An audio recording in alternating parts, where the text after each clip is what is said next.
তোমার favourite show তো এক্ষুনি স্টার্ট হয়েছে, চলো।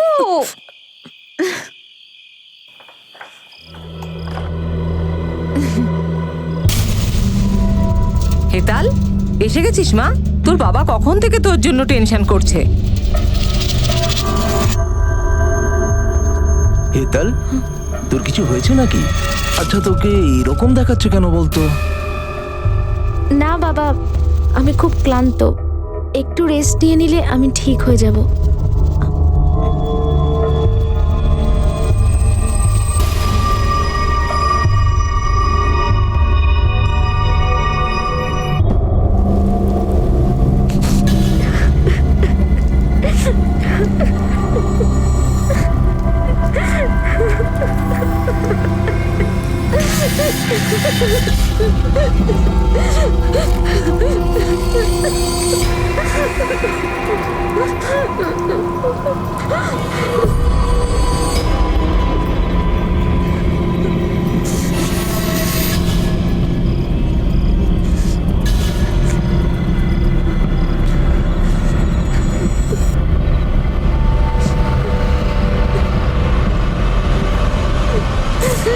সরি মা, সরি বাবু।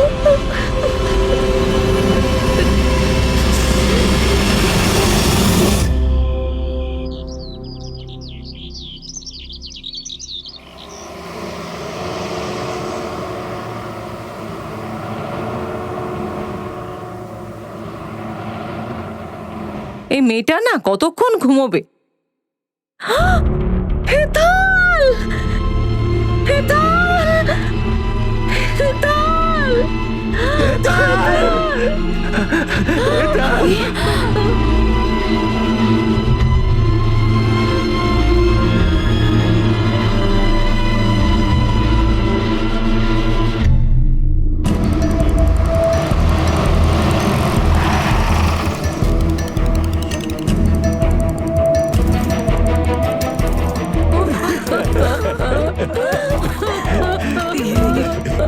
মেয়েটাই ফ্যান থেকে ঝুলে সুইসাইড করেছে স্যার।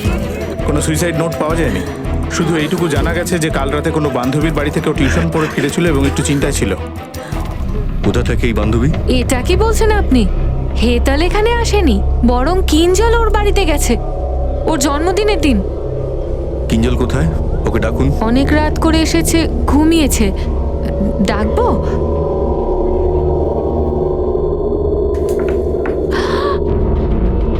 কিঞ্জল, কিঞ্জল, কিঞ্জল।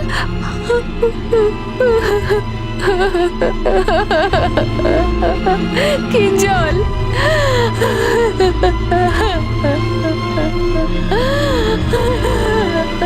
কিঞ্জল। সাথী, সরলাদির বাড়িতে কেউ নেই আজ, তাহলে তুই কোকিল আন্টির বাড়িতেই চাবি দিয়ে যাস, কেমন? হ্যাঁ মা। নমস্কার আন্টি। মা, ও নিশা আমার কলেজ ফ্রেন্ড, আমি ওকে ডেকেছিলাম একসঙ্গে কলেজে যাব বলে। ঠিক আছে, ঠিক আছে, আমি আসছি। Bye. বাই বাই, আসছি। বাই মা। আয় আয় ভেতরে।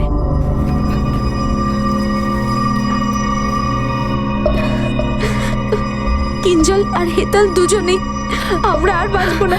ওরা তো বলেও ছিল সেই দিন। হাত দিবি না আমার গায়ে, সরে যা। তোরা দুজন ভালো করলি না, কিন্তু তোরা তো আমাদের বন্ধু। আমাদের ক্ষমা করে দে প্লিজ, জেনে বুঝে করিনি আমরা, এটা বাধ্য হয়েছি করতে, আর কোনো পথ খোলা ছিল না আমাদের কাছে। প্লিজ আমাদের ক্ষমা করে দে। তোরা চিট করেছিস আমাদের সাথে, দেখে নিস তোরা দুজনও বাঁচবি না। অনেক বড় পানিশমেন্ট পাবি, অনেক বড় পানিশমেন্ট। এই সব কিছু আমাদের জন্য হয়েছে, উই আর রেসপন্সিবল। আমরা আর বাঁচবো না, পুলিশ আসবে, আমাদের বাড়ির লোকেরা সব কিছু জানতে পেরে যাবে। এখন শুধু একটাই রাস্তা খোলা আছে আমাদের কাছে।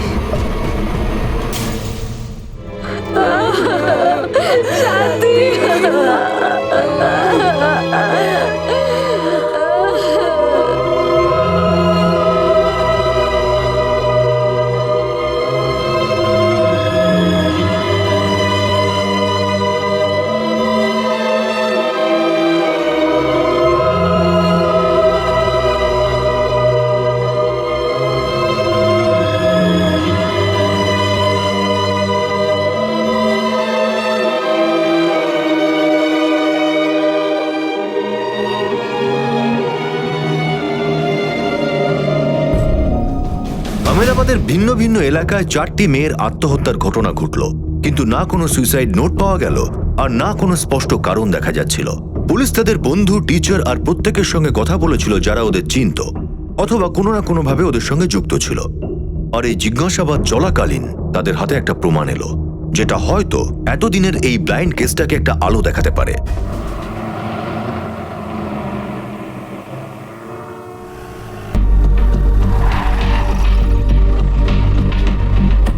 স্যার, 4টে মেয়েরই কল ডিটেলস পাওয়া গেছে। নিশা আর সাথী একই কলেজে পড়তো, আর হেতাল আর কিঞ্জল একই কোচিং ক্লাসে পড়তো। সাথী হেতালের বন্ধু ছিল, সেজন্য 4জনই একে অন্যকে চিনত। ঘটনার দিন হেতাল আর কিঞ্জল বাড়িতে মিথ্যে কথা বলেছিল যে ওরা টিউশন পড়তে একে অন্যের বাড়িতে যাচ্ছে।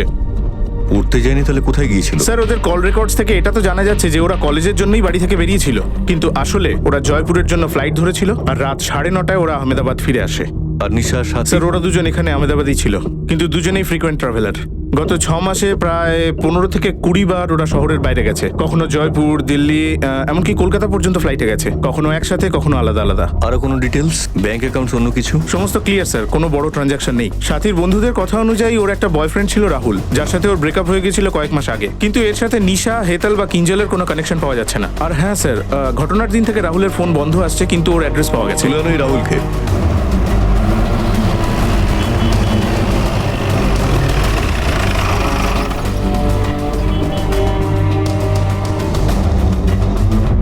রাহুল তো দুদিন ধরে বাড়িতেই আসেনি, আর ওর ফোনটাও তো সুইচ অফ বলছে। আর এমনিতেও ও প্রায় 2-4 দিনের জন্য ওর বন্ধুদের বাড়িতে থেকে যায়। কিন্তু কি হয়েছে, কেন খুঁজছেন রাহুলকে? সেটা আপনারা খুব তাড়াতাড়ি জানতে পারবেন। ওর কোনো ছবি আছে? আরে চাটা দে তাড়াতাড়ি, কতক্ষণে দিবি? সবে হয়ে গেছে, দিচ্ছি দাদা।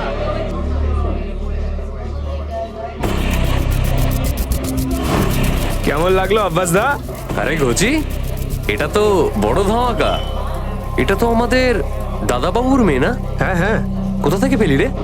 চল চল, তাড়াতাড়ি পাঠা এটা আমাকে, তাড়াতাড়ি। হ্যাঁ,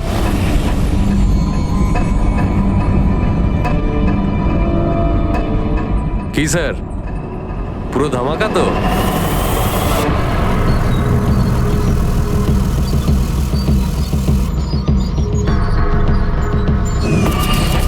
আহমেদাবাদের কলেজ স্টুডেন্ট হেতাল এমএমএস কাণ্ডে সুইসাইড করেছে। এই এমএমএস এর পেছনে তারই বন্ধু জড়িত।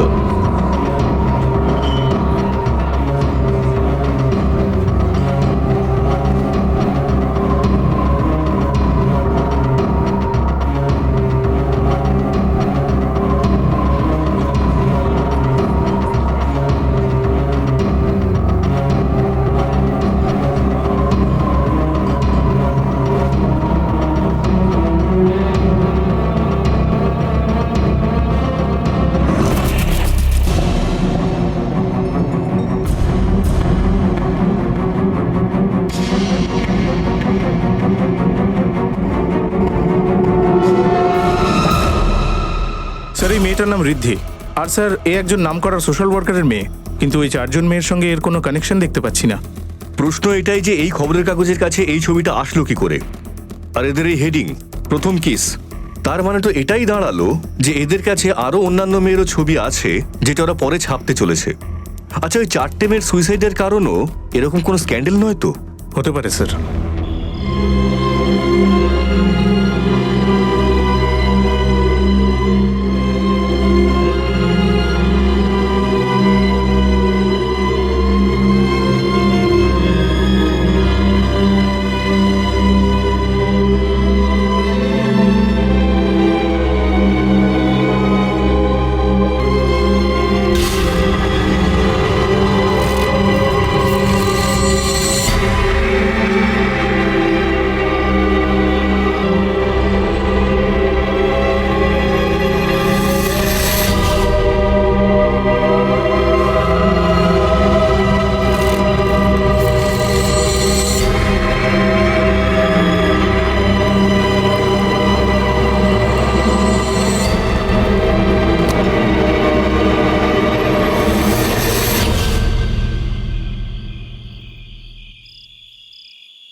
আহমেদাবাদের মতো একটা সুন্দর শহরে খবরের কাগজে ছাপা ওই একটা খবরের পর যুবতী মেয়েদের সুইসাইডের ঘটনা একের পর এক ঘটতে লাগলো। 24 ঘন্টা কাটতে না কাটতেই শহরের বিভিন্ন এলাকায় প্রায় 22 জন যুবতী আত্মহত্যা করলো।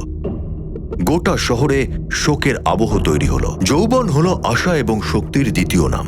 তাহলে এমন কি ঘটেছিল যে কারণে এই মেয়েগুলি এত নিরাশ, এত আশাহীন হয়ে পড়েছিল যে তারা নিজের হাতেই নিজেদের প্রাণ নেওয়ার মতো সিদ্ধান্ত নিয়ে ফেলল? এই মামলাটি ভীষণই গুরুত্বপূর্ণ ছিল আর পুলিশও ব্যাপারটা গুরুত্বের সঙ্গেই দেখতে লাগলো। সেই কারণে আহমেদাবাদের সুপারিনটেন্ডেন্ট অফ পুলিশ কেসটা নিজের হাতে নেওয়ার সিদ্ধান্ত নিলেন।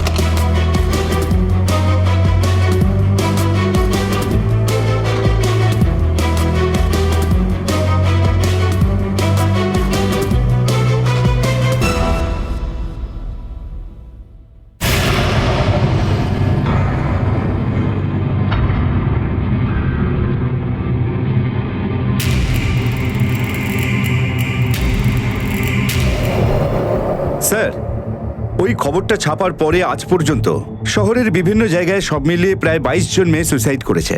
এক্ষেত্রে মেয়েগুলোর মধ্যে একটা যোগাযোগ ছিল বোঝা যাচ্ছে। প্রত্যেকটা গ্রুপে 3 থেকে 5 জন মেয়ে ছিল। ওরা একে অপরের সাথে কানেক্টেড। কোনো 2 জন বান্ধবী ছিল অথবা বান্ধবীর বান্ধবী। কেউ কেউ কলেজে একসঙ্গে পড়তো, কেউ বা কোচিং ক্লাসে একসঙ্গে। ডিটেল এনকোয়ারির পর আমরা সবকিছু জেনেছি যে এই মেয়েগুলি রেগুলার ট্রাভেলার ছিল আর নিয়মিতভাবে এরা দেশের বিভিন্ন শহরে যাওয়া আসা করতো, কিন্তু এদের বাড়ির লোকেরা কিছু জানতো না। স্যার, এই ভয়ঙ্কর সুইসাইডগুলোর ঠিক 3 দিন আগে আমার এরিয়াতেও 4-4টে মেয়ে সেম কন্ডিশনে সুইসাইড করেছিল। স্যার, এই মেয়েগুলো ফ্রিকোয়েন্ট ট্রাভেলার ছিল। ওদের ব্যাংক অ্যাকাউন্টেও কিচ্ছু পাওয়া যায়নি, আর ওদের অ্যাক্টিভিটির ব্যাপারে ওদের বাবা মাও কিচ্ছু জানতো না। স্যার, এই 4টে মেয়ে আর তারপরে সুইসাইড করা আরো মেয়েদের মধ্যে একটাই মাত্র কানেকশন রয়েছে, আর সেটা হলো রাহুল নামের একটা ছেলে। স্যার, রাহুল আগে হেতালের বয়ফ্রেন্ড ছিল, আর তারপরে ওর অ্যাফেয়ার ঋদ্ধি নামে একটা মেয়ের সঙ্গে হয়েছিল। স্যার, এই ছেলেটা হেতালের সুইসাইডের দিন থেকেই নিখোঁজ। এখনো পর্যন্ত ওর কোনো খোঁজ পাওয়া যায়নি। আর যে পেপারে এই খবরগুলো বেরিয়েছিল, স্যার, ওর রিপোর্টার আর এডিটরকে আমরা আমাদের হেফাজতে নিয়েছি। স্যার, ওই আমাদের ঘচি আছে না, ওই 4 মাথার মোড়ে চায়ের দোকানে যে ছেলেটা কাজ করে, মাঝে মধ্যে ছোট মোটো খবর ওই আমাকে দেয়, আর এই এমএমএসটা ওই আমাকে দিয়েছিল, তাই আমি ফটোগ্রাফি করে ছাপিয়ে দিলাম। স্যার, মেয়েটির বাবা তো নামকরা সমাজসেবী, তো আমরা ভেবেছিলাম যে এরকম একটা বাড়ির মেয়ে, খবরটা যদি ছাপি তো আমাদের খবরের কাগজের বিক্রিও বেড়ে যাবে। এই প্রথম কেসটার সঙ্গে তোমাদের কি সম্পর্ক? আরো এমএমএস আছে তোমাদের কাছে? না স্যার, আমার কাছে তো আর নেই, কিন্তু ওই ঘচি বলছিল যে ওর কাছে আরো আছে।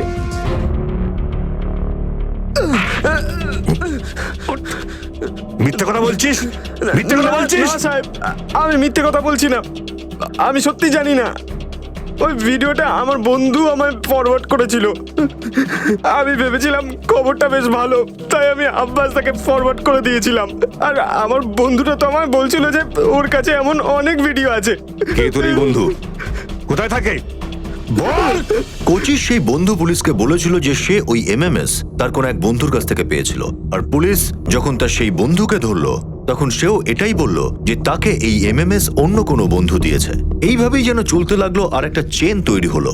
আর প্রায় 16 থেকে 17 জন ছেলেকে জিজ্ঞাসাবাদ করার পর পুলিশ অবশেষে সেই ছেলেটার কাছে গিয়ে পৌঁছলো যার মোবাইল থেকে প্রথমবার ওই একের পর এক এমএমএস পাঠানো শুরু হয়েছিল। চলো। স্যার, স্যার, ওর নাম রাহুল। ওর ল্যাপটপটা আমাকে দিয়ে গেছিল আমার দোকানে রিপেয়ার করার জন্য। ওর মধ্যেই 3টে এমএমএস ছিল স্যার। আমার ভালো লেগেছে তাই আমি পরে ফরওয়ার্ড করে দিই, ওগুলো বন্ধুদের দেখাই। তারপরে স্যার আমি আর কিচ্ছু জানি না। স্যার, বাকি যে 2টো এমএমএস আমরা পেয়েছি তার মধ্যে একটা হেতালের, তার সঙ্গে রাহুল রয়েছে, কিন্তু আরেকটা এমএমএস যে আমরা পেয়েছি তার মধ্যে অন্য কোনো ছেলে রয়েছে। তার মানে হচ্ছে এইটা যে এই কেসটায় রাহুল ছাড়া আরো কেউ জড়িত আছে, কিন্তু যে মেয়েগুলো সুসাইড করেছে কোথাও না কোথাও তার কারণ হচ্ছে এই এমএমএস। আর এই 3টে এমএমএস দেখে মনে হচ্ছে যে সঙ্গে যে ছেলেগুলো আছে তারা মেয়েগুলো অনেক কাছের, বয়ফ্রেন্ডের মতো। Right sir. এক কাজ করে আমাদের পুরো টিমটাকে লাগিয়ে দাও, আর যে মেয়েরা সুসাইড করেছে তাদের বয়ফ্রেন্ড এবং কি ক্লোজ ফ্রেন্ডদের ডিটেলস বার করো। অ্যান্ড আই এম শিওর এই কেসটার পরবর্তী প্রমাণ ওই ছেলেগুলোর কাছ থেকেই পাবো।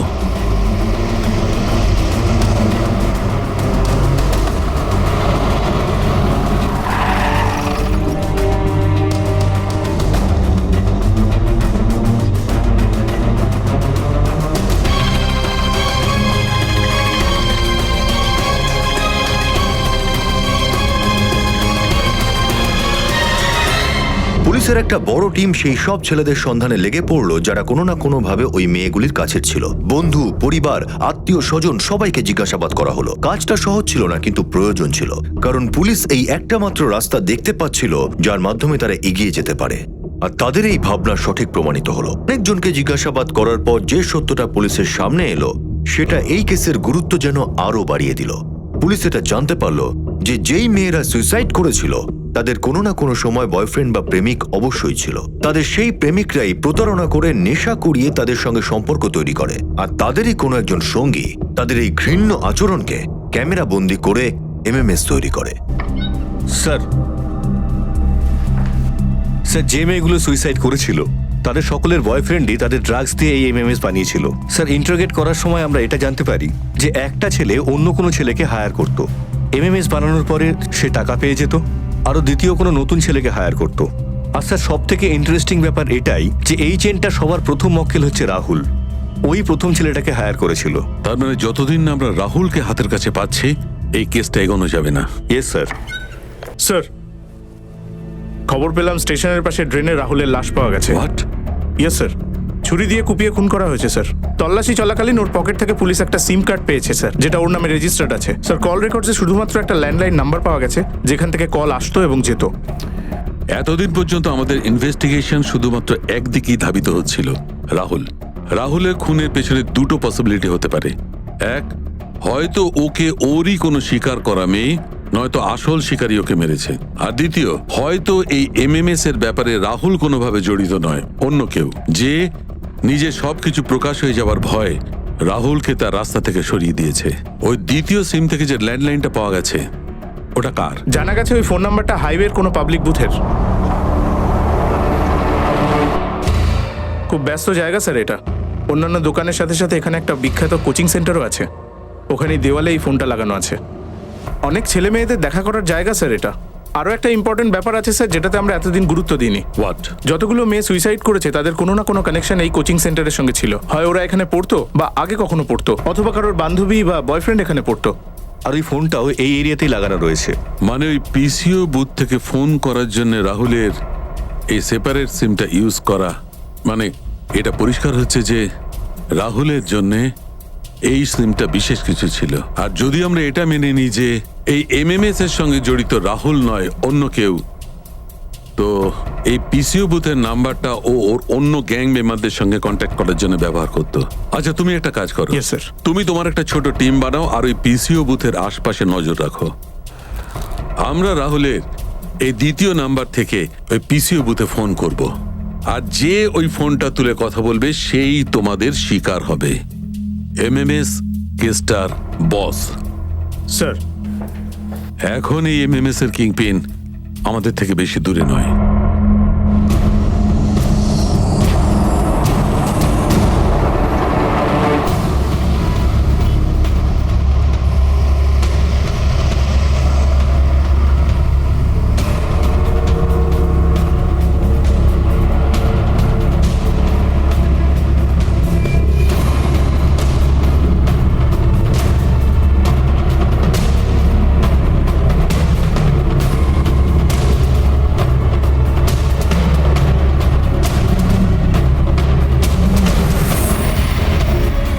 Hello, position okay? Yes sir. We are ready sir.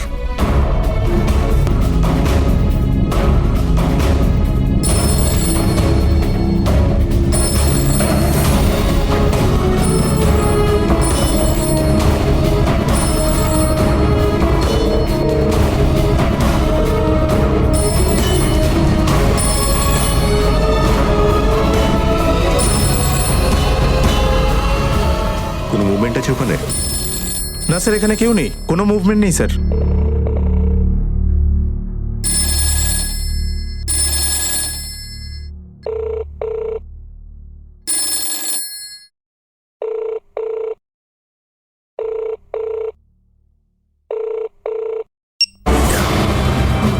Hello, শোনো, কেউ ফোন তুললো, গ্রেফতার করো ওকে। কিন্তু স্যার এখানে তো কেউ নেই। কিন্তু কল তো রিসিভ হয়েছে, কেউ তুলেছে ফোনটা। কিন্তু স্যার আমি ফোন বুথের সামনেই দাঁড়িয়ে, এখানে কেউ নেই।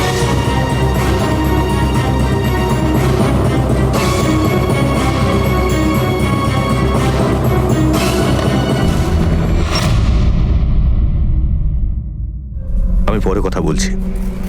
স্যার, বুথে থেকে কেউ আসেইনি, তাহলে এই ফোনটা রিসিভ করলো কে?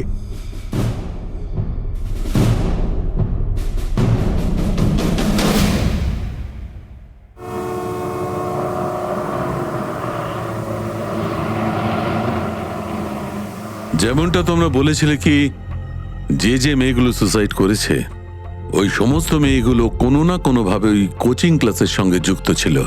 Yes sir. তো হতে পারে যে ওই কোচিং ক্লাসের কোনো না কোনো মেয়ে এখন অ্যাক্টিভ আছে। You are right sir. একটা কাজ করো, তুমি ওই সমস্ত মেয়েগুলোর ডিটেলস বের করো, ব্যাংক রেকর্ডস, ওদের টেলিফোন রেকর্ডস, আর ওর সঙ্গে রিলেটেড সমস্ত ডিটেলস আমার চাই ইমিডিয়েটলি। পুলিশের টিম ওই কোচিং ক্লাসে পড়ে এমন প্রায় 250 জন মেয়ের একটা লিস্ট তৈরি করলো আর তাদের সবার ডিটেলস খুব ভালোভাবে চেক করলো। তাদের ব্যাংক অ্যাকাউন্ট, তাদের মোবাইলে কথা বলার রেকর্ড, গত 6 মাস ধরে তাদের সেলফোনের লোকেশন, এই সব কিছুর বেসিসে দুটো মেয়ে সামনে এলো যারা এই ধরনের অ্যাক্টিভিটিতে যুক্ত থাকতে পারে বলে মনে করা হচ্ছে। এই মেয়ে দুটিও আত্মঘাতী হওয়া ওইসব মেয়েদের মতোই ফ্রিকুয়েন্ট ট্রাভেলার ছিল আর গত 6 মাসের মধ্যে অনেকবার শহরের বাইরে গিয়েছিল। শালিনী আর মেঘা স্যার ওই কোচিনেরই সেকেন্ড ইয়ার সায়েন্স স্টুডেন্ট। এরা দুজন পরস্পর বন্ধু আর অন্য ভিকটিমদের মতো ওরা ফ্রিকুয়েন্ট ট্রাভেলারও। ওদের দুজনের ফোনই সার্ভিলেন্সে নাও, 24 ঘন্টা নজর রাখো ওদের ওপর। Yes sir.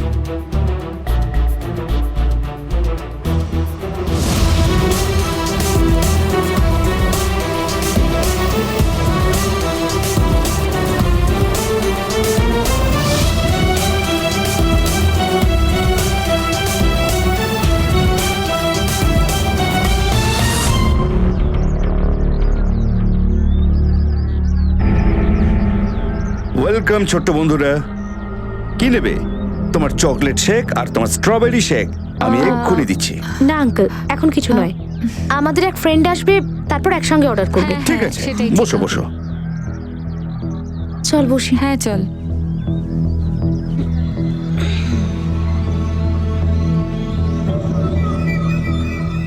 High, how are you? We are fine. তুই বল কেমন আছিস? স্টাডি কেমন চলছে? খুব ভালো।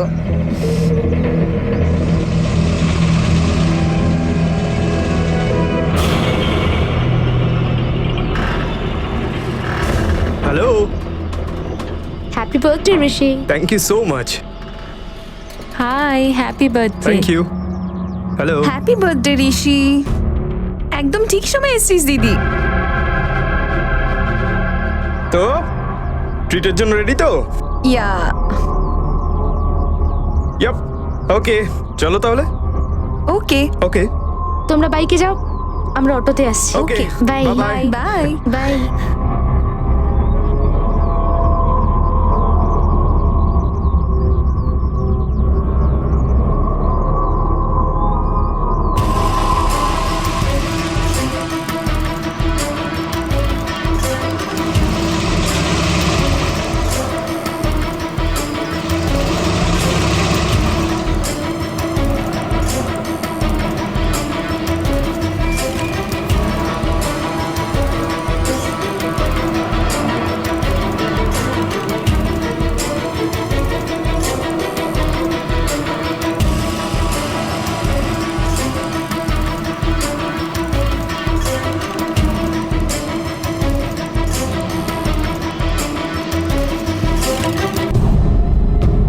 স্যার, ওই ছেলেটা ওই মেয়েটাকে নিয়ে গান্ধীনগর এরিয়ার দিকে যাচ্ছে। আমাদের স্টাফ ওকে ফলো করছে। তুমিও নিজের একটা টিম নিয়ে বেরো।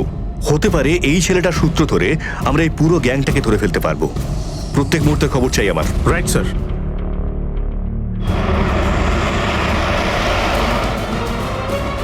তুমি ওদের উপর নজর রাখো। আমরা বেরিয়ে পড়েছি, খুব শিগগিরই দেখা হবে।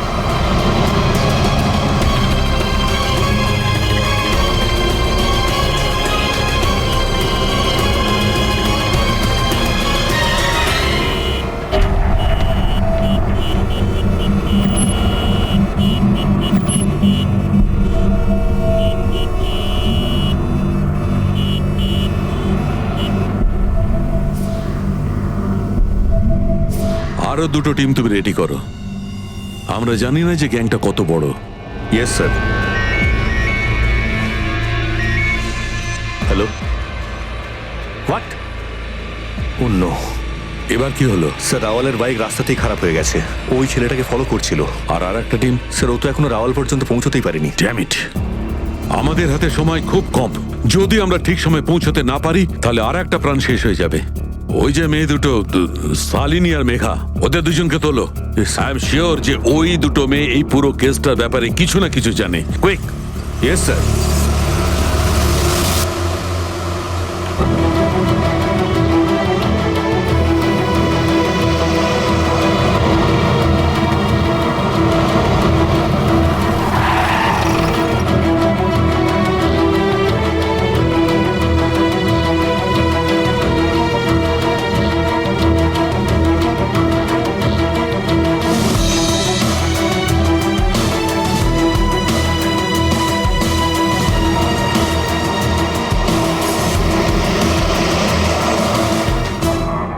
কাম। ঋষি, তোমার এই হোটেলটা একটু অদ্ভুত মনে হচ্ছে না? হ্যাঁ, একটু একটু ট্যাকি তো বটেই। আসলে কি বলতো, এটা আমার একটা ফ্রেন্ডের হোটেল, সো এখানে আমি একটা ভালো ডিসকাউন্ট পেয়ে যাই। আজকাল একটু হাত টান চলছে তো, তাই এই জন্যই আমি এখানে বার্থডে পার্টি রেখেছি। আর আমার ফ্রেন্ডরা এক্ষুনি চলে আসবে। হ্যাঁ, আমি 1 মিনিট ওদের সঙ্গে কথা বলে আসছি। সিট না, বসো।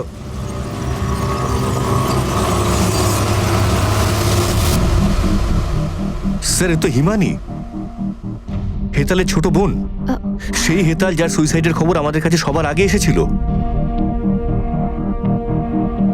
ঋষি হিমানিকে নিয়ে কোথায় গেছে? স্যার আমরা সত্যি বলছি, আমরা কিচ্ছু জানি না স্যার। অ্যাকচুয়ালি এদের কোনো একটা ঠিকানা নয় স্যার, এই ছেলেগুলোর নেটওয়ার্ক অনেক জায়গাতে ছড়িয়ে আছে। শোনো স্যার, হিমানি আর ঋষি দুজনের মোবাইলই ট্র্যাক করো। স্যার অনেক দেরি করছে ওরা এখানে আসতে। 1 মিনিট। হ্যাঁ,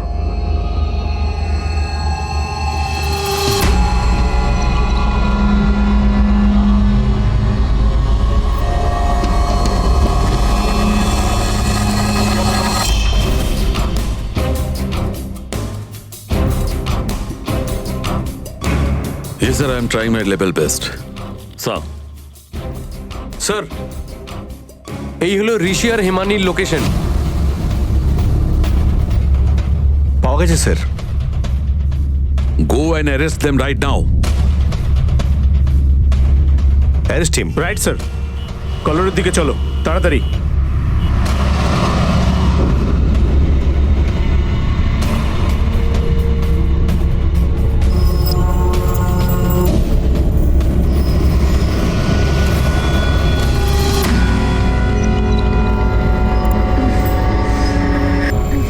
এই কি হলো? জানি না, আমার একটু মাথাটা ঘুরছে। হ্যাঁ, হতে পারে, হয়তো আমরা অনেক দূর থেকে আসছি তো, রোদের মধ্যে হতে পারে। হ্যাঁ হয়তো।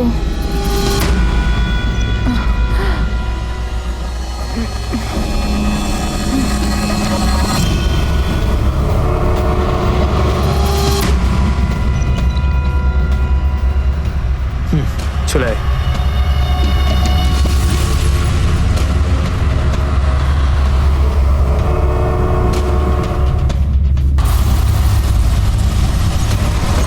রেডি।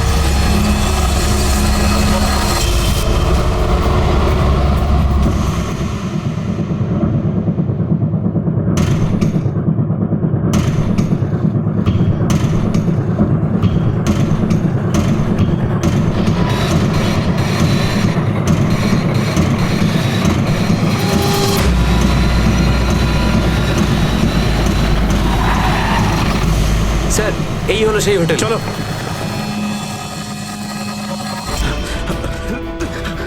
ওরা দুজন কোথায়?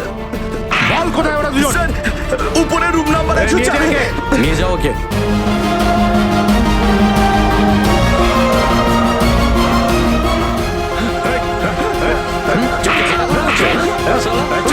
চল সবাইকে নিয়ে। বল বল। স্যার আমি অন্য লোকের হয়ে কাজ করি স্যার। স্যার আমি আগে রাহুলকে এগুলো সেন্ড করতাম স্যার, কিন্তু রাহুল মারা যাওয়ার পরে আমি এগুলো আফগানকে সেন্ড করতাম স্যার। এখনো পর্যন্ত আমি 7টা মেয়ের সাথে এমএমএস বানিয়েছি স্যার, আর 4টে ছেলেকে হায়ার করেছিলাম স্যার। আর এই আফগানি এমএমএস গুলো নিয়ে কি করে?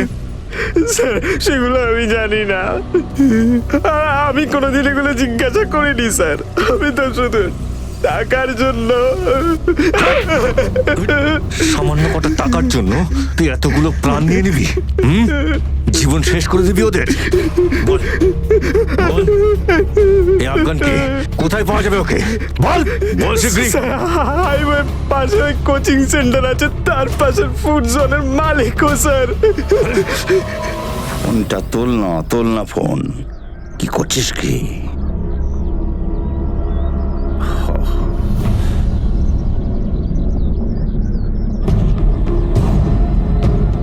হ্যাঁ বলুন দাদা, আপনি কি নেবেন? তোকে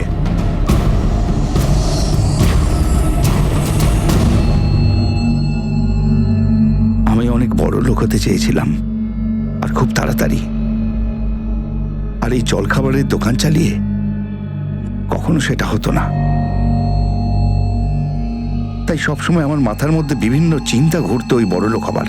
তারপর একদিন একজন বন্ধু আমাকে হঠাৎ বলল যে, বিশ্বা নয়, হোটেল লাইনে ওদের কলগার্ল বলে। আমার হোটেলে প্রায়ই এইসব মেয়েরা আসে। এক রাতের জন্য 50-60 হাজার টাকা খুব সহজেই নিয়ে চলে যায়। আমার হোটেলে একজন এনআরআই এসেছে, ওর মেয়ে চাই, কিন্তু ওর শর্ত হলো ওর কোনো কলগার্ল নয়, কলেজের ইয়াং মেয়ে চাই, একদম ফ্রেশ মাল। এরকম 1-2 নয়, মাঝে মধ্যে আমার হোটেলে এরা অনেকেই আসে। যদি মেয়ে থাকে তাহলে 1-2 লাখ নয়, কোটি টাকার খেলা হতে পারে।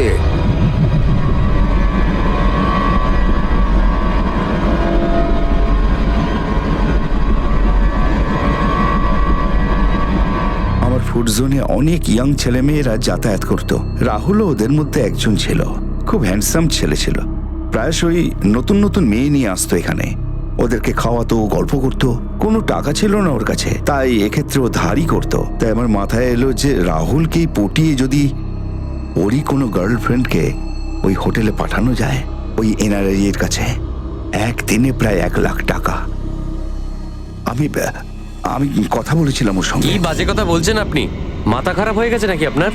আমি আমার গার্লফ্রেন্ডের সাথে এরকম করব? আরে ভাই, তুই তো বিয়ে করছিস না ওদের সবাইকে, ভর্তিই তো করছিস। আর তার সঙ্গে যদি কিছু টাকাও পাওয়া যায়, ক্ষতি কি? আমি 10,000 টাকা দিয়েছিলাম রাহুলকে অগ্রিম। বলেছিলাম আমি আরো দেবো। রাহুলও লোভে পড়ে গেছিল।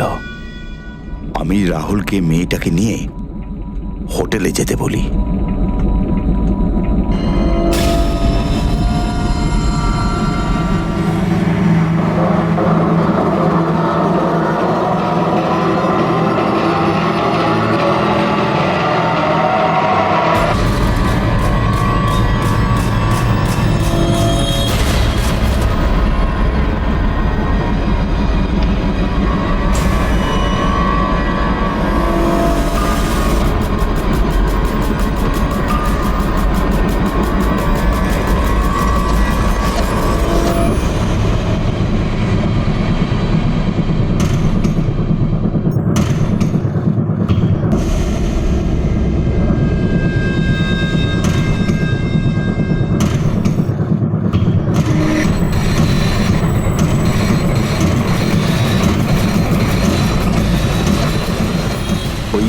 গুলো দেখিয়ে আমরা ওই মেয়েটিকে ওই এনআরআই এর কাছে যাবার জন্য বাধ্য করি।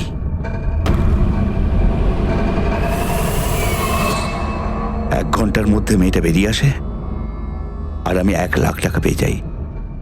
তার মধ্যে 25,000 টাকা আমি রাহুলকে দিয়ে দিই, কেউ যাতে সন্দেহ না করে। তাই আমি এইসব ক্ষেত্রে পাবলিক ফোনে কথা বলতাম, যার একটা লাইন আমি আমার দোকানে নিয়ে নিই।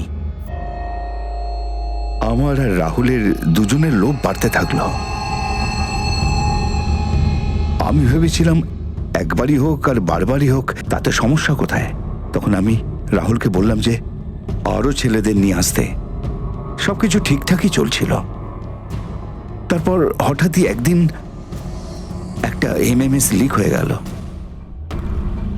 এই ব্যবসাটা আমি যেটা খুব লুকিয়ে চুরিয়ে করতাম, সেটা হঠাৎই হেডলাইন হয়ে গেল।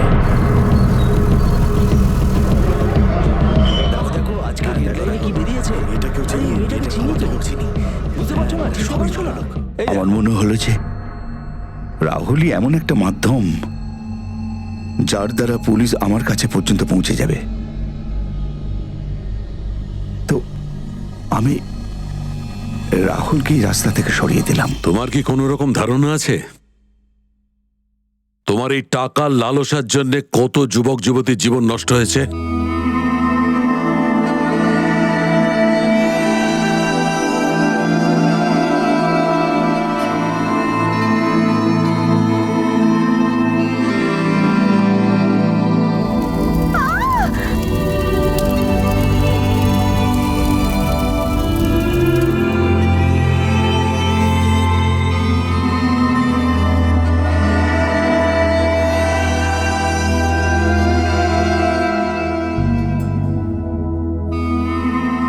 কত পরিবার শেষ করে দিয়েছো?